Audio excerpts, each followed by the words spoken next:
Guys, morning lads, out with the dog.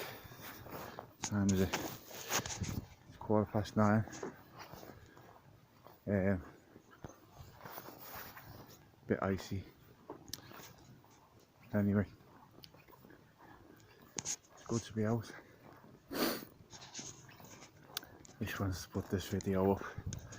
I was in hospital a couple of weeks ago now. I had a flexible cystoscopy, and what that basically means is you get a camera up your flute. So been having a few problems down there with piss and blood. I'm gonna be a bit crude in this video now, because it's the only way. So for nearly 2 years, I spent 2 days in A&E trying to find out why. I couldn't find a reason.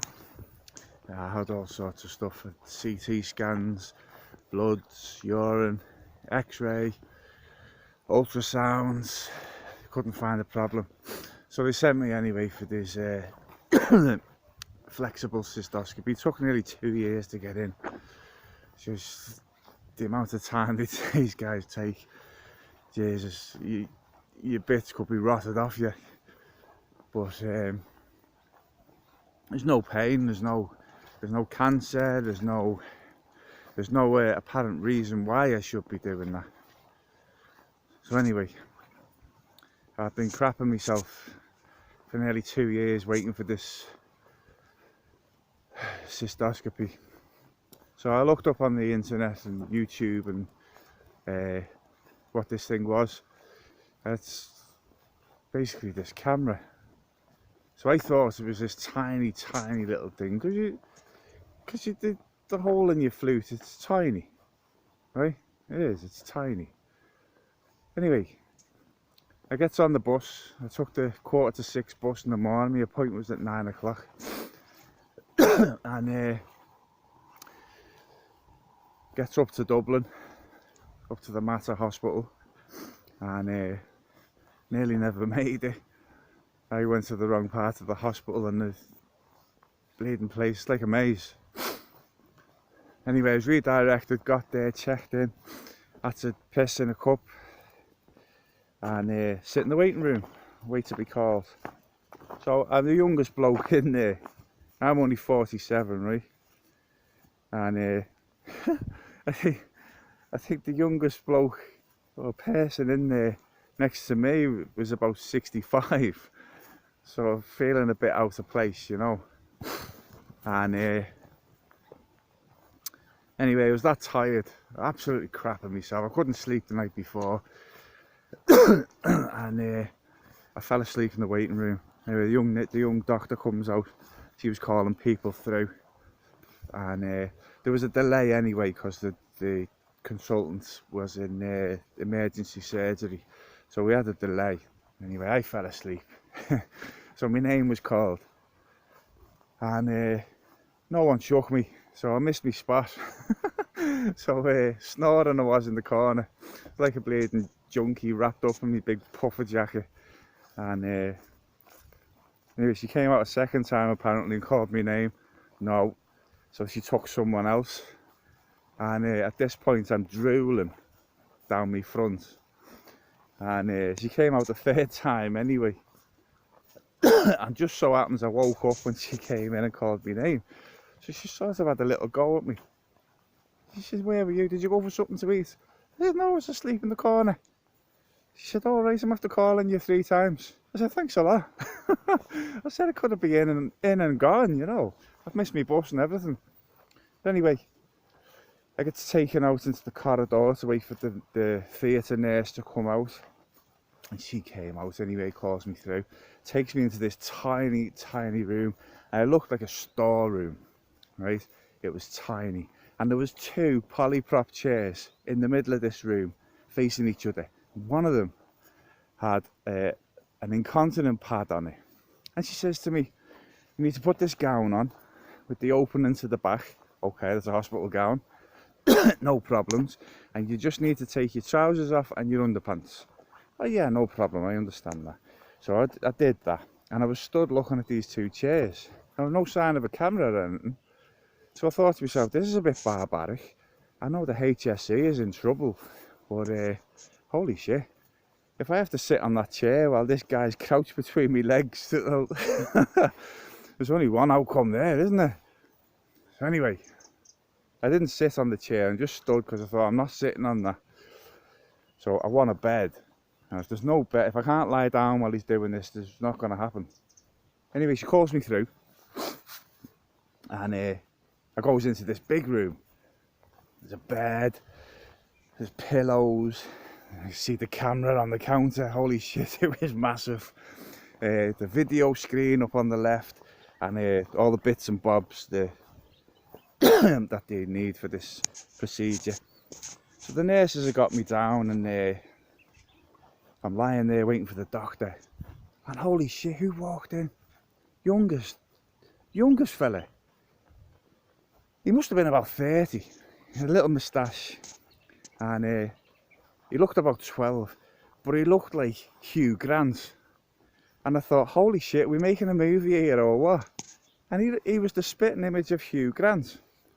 And I thought, oh my God, this is getting worse. I'm actually going to get a horn here. He was beautiful. And I thought, this beautiful man's going to be fucking playing with me bits, like, do you know what I mean? So anyway, he brings his little trolley round and it's got all his bits on. And the camera was massive. I swear to God. It was about 12 inches long, and it was about as wide as a bloody pencil. And I thought, how the shit is he going to get all that in there? Oh my God. So anyway, he's got this gel, and I can feel him fucking flipping me bits backwards and forwards, you know. Not that it's that big or anything, but I could just feel him flipping it round. And then he flips the foreskin back, and I was like, holy shit. I was like, mashed potato, mashed potato, mashed potato. So anyway, he puts this gel inside. There's a whole syringe. It looked like a pint of this gel. And he squeezes it in, and oh my God, it was stinging like fuck. And he says, it'll go numb in a minute. And then I got worried. You know, when you can't feel your flute, there's something going on. So anyway, he's going, can you feel that? Can you feel that? I couldn't feel a thing, so I'm getting a bit panicky now. So anyway, he sticks the camera in, and he says you'll feel a bit of pressure as this is going in. And holy shit, lads, yeah, you feel pressure. He fucking sticks this thing in. Now it doesn't go in all the way, obviously. He stuck it in about 1.5 inches, and then this little probe comes out the end, and I can see all this shit happening on the camera, you know. And in it goes, and I'm looking inside myself on the camera, but my God, I wanted to piss. I really did want to piss. He was after filling me bladder through this camera yoke full of fluid, right? And I just wanted to piss everywhere. I felt like I had about 3 litres of fluid inside me. And I'm watching in the camera anyway, and he's pointing out all the anatomy of the bladder. I can see where the kidneys are piped in, and then where the sperm comes in, and he's going round, and everything looked normal. So I thought, that's grand.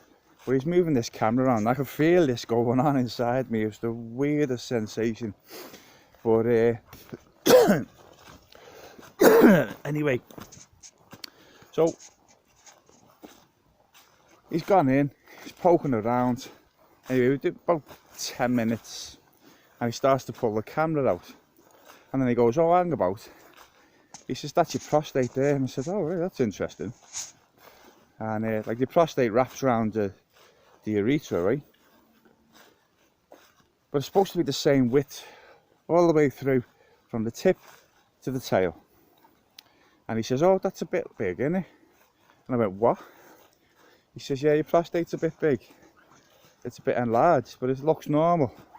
I said, hang about now. He says, no, there's nothing to worry about. I said, well, it was so... it was something that you had to mention it to me, you know what I mean? You could have kept your fucking mouth shut, not said anything. Now I'm fucking worried I've got prostate cancer or something.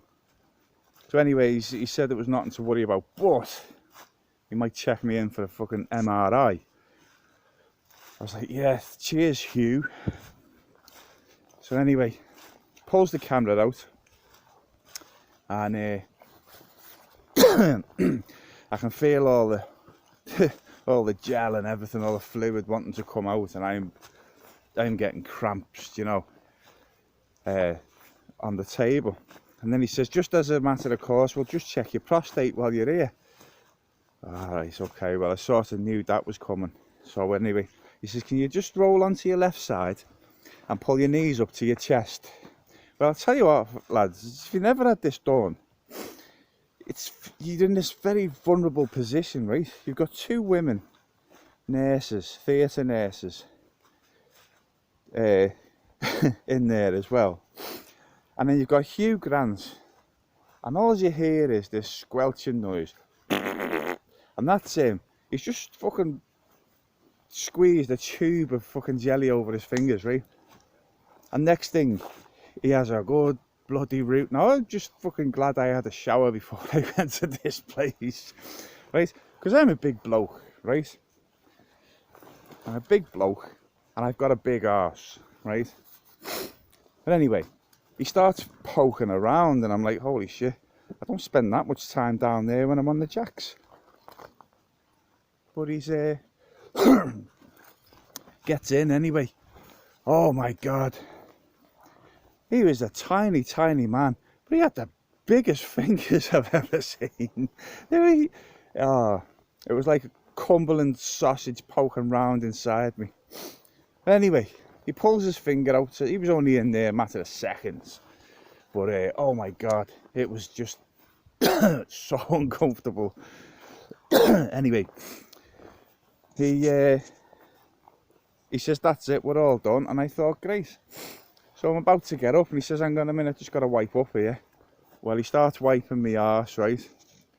And I'm thinking to myself, holy shit, man, I'm 47 years old, I can wipe my own fucking arse, do you know what I mean? This was bizarre. Hugh Grant's wiping my arse in the hospital in Dublin. So anyway, I stands up, ready to go into the other room to put my clothes on. Oh my god. The jelly just wouldn't stop coming out, and it was dripping down my legs, and it was disgusting. So I walked into the other room like bloody John Wayne after coming off a horse, you know, and in I was. And the nurse came in, and I thought, what am I going to do here? Because there's no way I'm putting my fucking pants back on. And there's all this jelly leaking down my legs like I've just given birth, you know. And she walks in and she starts whipping out all these tissues. She says, give yourself a wipe there. And now I'm back in the little storeroom with the two bloody polyprop chairs, you know. And it's a squat, nearly squat in this bloody little room, wiping myself. And I thought, I hope nobody walks in, because there's no like airlock between you and the public area. You've got the main door to the corridor, and then the room where you get changed, and there's no curtains or nothing. And I thought, holy shit, 6'7", trying to wipe me backside in this little room. If anybody walks in, they're gonna cop a right view. So anyway, gets dressed, nurse comes out, and she starts going through all the things you might feel after the procedure, right? So yeah, I guess the little leaflet and all the paraphernalia and whatnot, and if there's any appointments, follow-up appointments needed, they'll get on to me. So that's grand. So then she starts saying about, you might find blood in your urine for the next couple of days. And I thought to myself, well, that's why I'm here. So no change there. And she says, you might feel a massive urge to go and urinate now. She said, but I warn you, for the next couple of days it's gonna sting. And I thought, oh my god, this is...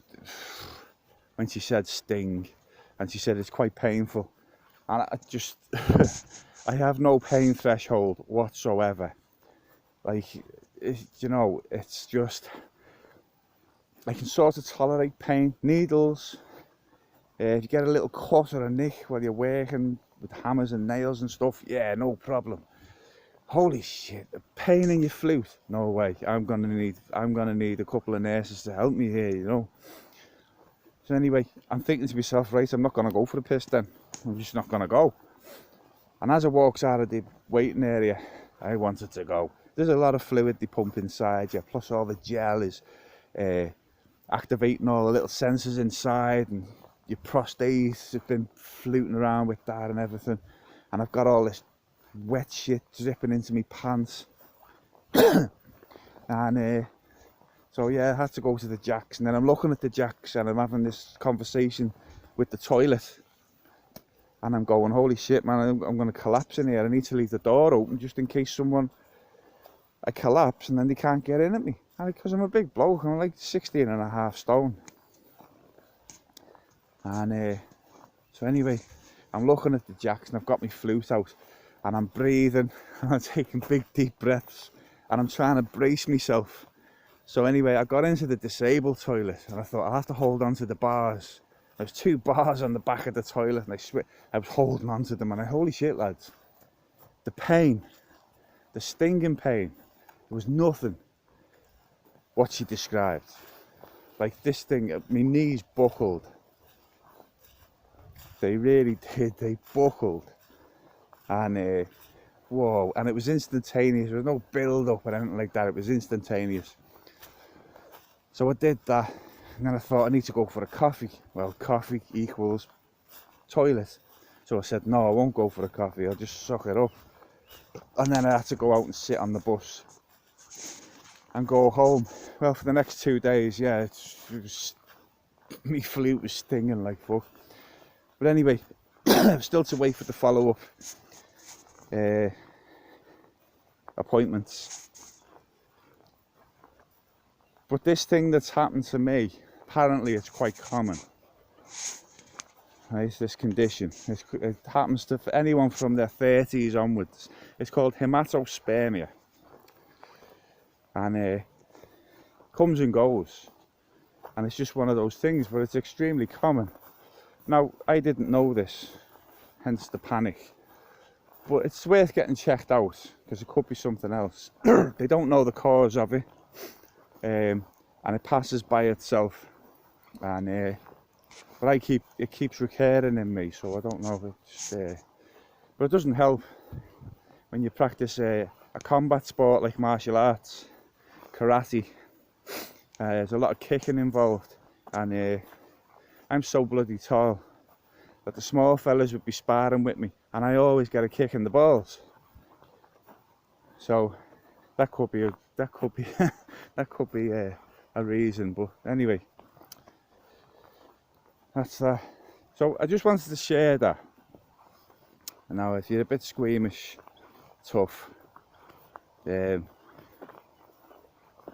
yeah, that was probably, in all the hospital procedures I've had in a few years, I've had surgeries and investigations and lots and lots of stuff going wrong with me at the minute. A lot of it's to do with stress, I think. Stress and my mental health, which I'm working on. But yeah, that was me flexible cystoscopy. So what I'm actually asking, if anyone gets to the end of this video, because I do waffle a bit, is it as common? I know this is only men. Is it as common as they're letting on in the doctors? Because I never heard of this before. Nobody ever talks about it. And I just think, like mental health, PTSD, depression, anxiety, if a lot more people spoke about it, then maybe it wouldn't be as worrisome for people when it happens to them. So just a thought. And that's it. So yeah, just wait now, wait and see. I'm still here, I'm not in pain, there's no discomfort. So we just get on with it, don't we? Thank you very much, lads, and have a nice day. It's the 1st of December.